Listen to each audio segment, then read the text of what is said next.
এবার সেই বালককে ডেকে আনা হচ্ছে, বলা হচ্ছে বলো তুমি নাকি তোমার রবের নাম দিয়ে মানুষের ট্রিটমেন্ট করা শুরু করেছো।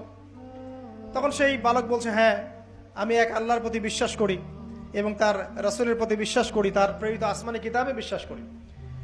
এখন রাজা বলছে, আমি ছাড়া তোমাদের কোন ইলাহ আছে আমি তো জানি না। এই সৈন্যবাহিনী শোনো, এই বালককে ধরো, ধরে নিয়ে গিয়ে উঁচু পাহাড়ে নিয়ে যাও, ওখান থেকে ফেলে দাও। কথা বুঝতে পারছেন? এবার তাকে নিয়ে যাওয়া হলো, ক্রস ফায়ার দেওয়া হবে। এবার উপরে নেওয়া হয়েছে, একদম পাহাড়ের উপরে। এবার ওই বালক উপরে উঠে একটা দোয়া করছে, এই দোয়াটা সবাই শিখে নেন।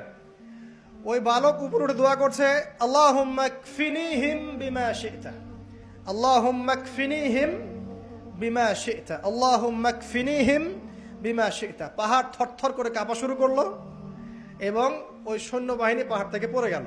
বালকের কিচ্ছু হলো না।